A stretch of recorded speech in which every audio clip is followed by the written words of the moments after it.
I tried making pasta with a cream sauce. It's homemade, so please enjoy it while it's still warm. But the dish she served had a terrible smell. I hesitated to take a bite because it just didn't smell right. Aren't you going to eat it? Don't you like my cooking? Are you trying to be difficult? Holly asked, seeming upset, as if she wanted to make me feel guilty. When Holly left the table, I quietly switched my plate with my son Aiden's. I hoped I was just being overly cautious. Aiden took a big bite without hesitation, but immediately after, he collapsed backward, foaming at the mouth. Aiden, what happened? Why did he collapse? I realized then that Holly had deliberately tampered with my plate. Before she could pretend to act innocent, I knew I needed to get back at her. My name is Susan, and I turned 62 this year. After Aiden got married, it was just me and my husband left in a quiet house, and I missed the lively noise. One day, Aiden looked troubled as we talked about his married life. Mom, the truth is, my wife's cooking isn't very good. What are you talking about? You should just be grateful she cooks for you. I am, but I just can't eat it, Aiden admitted. I scolded him for complaining, but it was odd. Aiden had never been a picky eater and always enjoyed food. This wasn't like him. Come have dinner with us sometime, I suggested. Really? Thanks, Mom, he replied, his face lighting up. I thought it would be a nice way to bond with his wife, Holly. But Holly's actions would soon shock me. A few days later, Aiden and Holly joined us for dinner. My husband and I had a lively evening with them, enjoying the time together. I hope you like the food, Holly, I said. It's delicious, she replied, smiling. Aiden always says how amazing your cooking is. I'm lucky he has such a talented mom. I felt flattered by Holly's compliment. Then Holly added, I made something special for you, too. She placed a large container on the table. Holly, what did you make for us? I asked. It's a French dish called quiche, she said confidently. Holly opened the container to reveal a dish that looked somewhere between an omelette and a pie, but the smell was horrible, and I couldn't help but cringe. The surface was burnt, and the inside was a gooey, undercooked mess with a fishy odor. You just mix the dough and bake it, so it's easy to make, Holly said confidently. Oh, is that so? I replied. Should we reheat it? It's delicious cold too, so it's fine, Holly insisted. I had no choice but to try it, so I nervously picked up my chopsticks. The dough looked undercooked and lumpy, which made me hesitate. My husband noticed and quietly put down his chopsticks without taking a bite. Aiden stayed silent and didn't eat it either. Oddly, Holly didn't touch it herself. Aren't you going to eat it, mother-in-law? Holly asked. I'm sorry, but it seems a bit undercooked. Could we reheat it? I asked carefully, hoping she wouldn't be offended. But Holly frowned. I tried to choose my words gently, but she still seemed upset. Never mind, she snapped, slamming the container on the table. I didn't expect to be treated like this just for bringing a dish. Do you think you can act like this just because you're good at cooking? Holly, calm down, Aiden said. Before you complain to Mom, don't you think you should at least try it yourself? It's easy to make, so I don't need to taste it, Holly argued. Why aren't you eating it either? How can you serve food to others without trying it yourself? He asked. Just give it a taste. Although I didn't mean to cause trouble, the situation had become awkward. I tried to calm things down, but Holly stayed angry and laughed bitterly. Aiden apologized and went after her when she left. In the now silent dining room, I put my head in my hands. If this keeps up, she'll think I'm just being difficult with her, I sighed, looking at my husband. I glanced at the leftover container and wondered what to do. It's not that I think I'm a great cook, I thought to myself. I'm just average. I just want to find a way to get along. I thought about suggesting that Aiden make his own meals sometimes, but I didn't want to hurt Holly's pride. He's my son, but it's not my place to interfere in their household. After talking it over, my husband and I decided it was best not to get involved too much. But, strangely, Holly started visiting our house often. Mother-in-law, will you make us lunch? She asked one day. And could you put dinner for Aiden in a container to take home? The next day, Holly showed up again, this time alone and with empty containers. She wanted me to make lunch and dinner for her and Aiden. Surprised, I asked her if something was wrong. Aiden seems to prefer your cooking, so I thought I'd ask you to make our meals from now on, Holly said. That's a problem, I replied. Why don't we cook together? No, you're just going to make that disgusted face again, she snapped. You're just giving me a hard time. I was lost for words. She had already decided that I was a terrible mother-in-law, and no matter how much I explained, she wouldn't listen. Cooking wasn't hard for me, but doing it every day for a daughter-in-law who didn't like me was becoming unbearable. I thought about teaching her a few simple recipes, but she refused to learn. "You're good at cooking, so just make the meals for us, and please take care of tomorrow's meal too," she demanded. Despite trying to explain, she only became more demanding each day. On days I refused, it seemed like she bought prepared food from the grocery store. Aiden didn't mind eating it and didn't say anything about it, but Holly started complaining when he ate at our house. "Aiden's been spoiled by you. He just eats store-bought food now. He's always loved food since he was a kid, but he hardly eats my cooking. He's just trying to hurt my feelings," she said. Holly started coming to our house almost every day for lunch and would ask for dinner for Aiden as well. Eventually, she started asking me to make Aiden's lunch and deliver it in the morning, which left me feeling frustrated. I talked to Aiden about it, asking him to do something about Holly coming to our house so much, but instead, he started giving me money for their meals so he could avoid Holly's cooking. "If you're paying so much, why not have Holly learn to cook?" I asked, but Holly said it hurt her feelings, and she refused to listen. Things got worse when Holly found out that Aiden was giving me money for food. "Why are you paying your mother? Is this supposed to be an allowance? I didn't hear anything about this," she yelled. "It's because you're making my mom cook for us," Aiden explained. "What's wrong with paying for our food?" "Well, it's because you don't eat my cooking. It can't be helped," Holly shot back. We tried many times to talk things out with her, but no matter what we said, she wouldn't listen. She insisted that not eating her cooking was a form of harassment and that we were trying to put her down.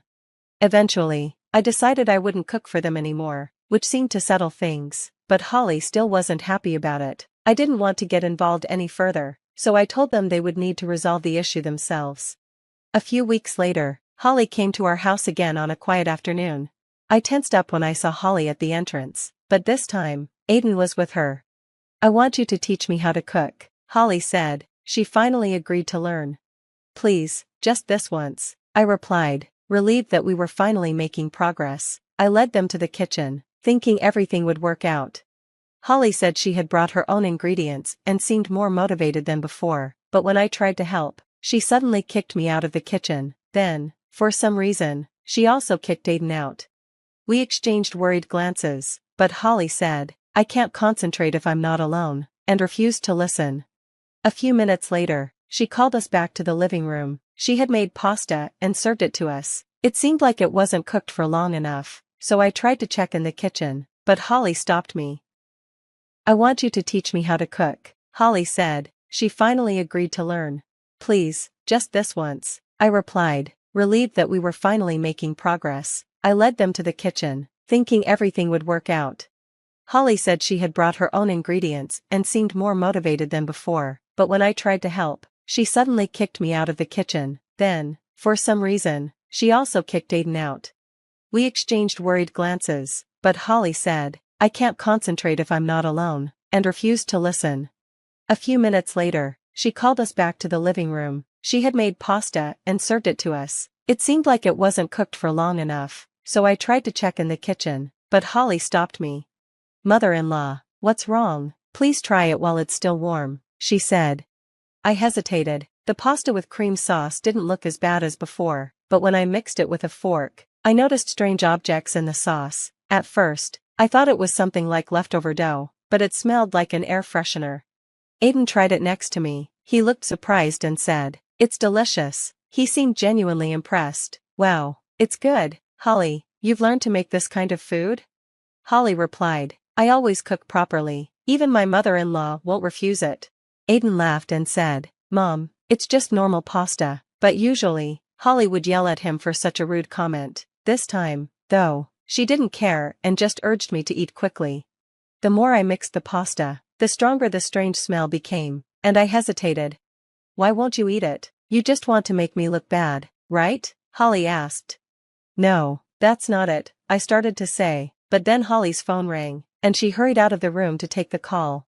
I took the opportunity to ask Aiden to secretly swap the pasta. He happily started eating the second plate, but suddenly, he flipped backward and collapsed, foaming at the mouth. I screamed, "What happened? Why did Aiden collapse?" Holly rushed back to Aiden's side as I called for an ambulance. She looked confused and asked, "What happened to Aiden?" Aiden was taken to the hospital, and my husband and I joined him. We felt a little relieved when we saw Aiden lying in the hospital bed, but Holly, still acting confused, asked, "Why did Aiden collapse?" Before we could say anything, she pointed at me and said, "It should have been you. Did you force Aiden to eat it?" "What on earth are you talking about?" I asked, shocked. "Holly, what did you do?" My husband and I were trying to get answers from Holly, but she just kept accusing me. She said the most outrageous thing.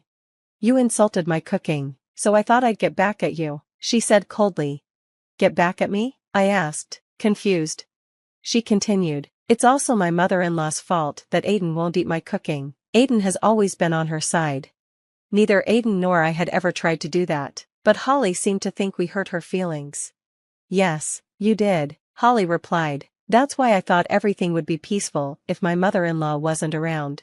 It became clear that Holly had put something harmful in the pasta she served me. The white residue in the sauce turned out to be detergent. Luckily, no one was seriously hurt, but if things had gone wrong, Aiden could have been in a much worse condition. Aiden should have noticed the strong smell, but I couldn't just sit by when things went beyond simple cooking issues. "If you think it would be better if I wasn't around, all you had to do was try harder at cooking," I said, "but as long as I'm here, Aiden will always be on my side." Holly didn't seem to understand how serious things were, and I was disappointed by her attitude. My husband shook his head in disbelief at her childish response. "That's enough, Holly," he said. "I'd like to talk to your parents too." "What? Why?" Holly asked, confused. "Because talking to you doesn't get us anywhere," my husband replied. After Aiden recovered and was discharged from the hospital, we arranged a meeting with Holly's parents. Even though she was very reluctant, I called her parents first to explain the situation. "I deeply apologize for the tremendous trouble our daughter has caused you," I said. "Oh no, it's something my mother needs to apologize for," Holly's mother, Kate, replied.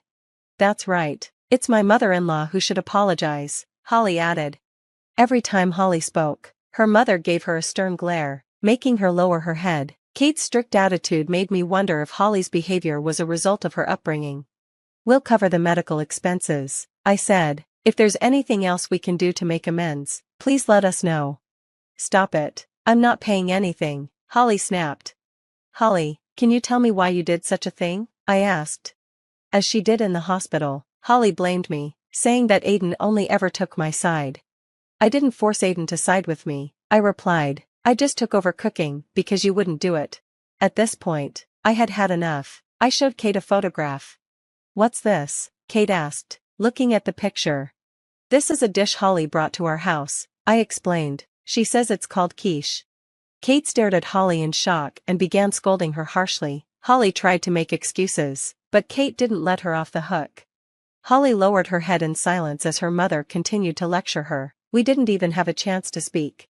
Eventually, Holly admitted everything. She had believed that if Aiden kept siding with me, he would eventually expect her to take care of me. So, she thought if she could get me hospitalized, Aiden would no longer feel responsible for me. I was stunned by the ridiculous logic. "I'm sorry, but I can't continue our marriage after something like this," Aiden said. "What? It's not my fault. You shouldn't have taken your mother's side," Holly argued. "You be quiet," Aiden said. "You could be turned over to the police for this." At the mention of the police, Holly turned pale.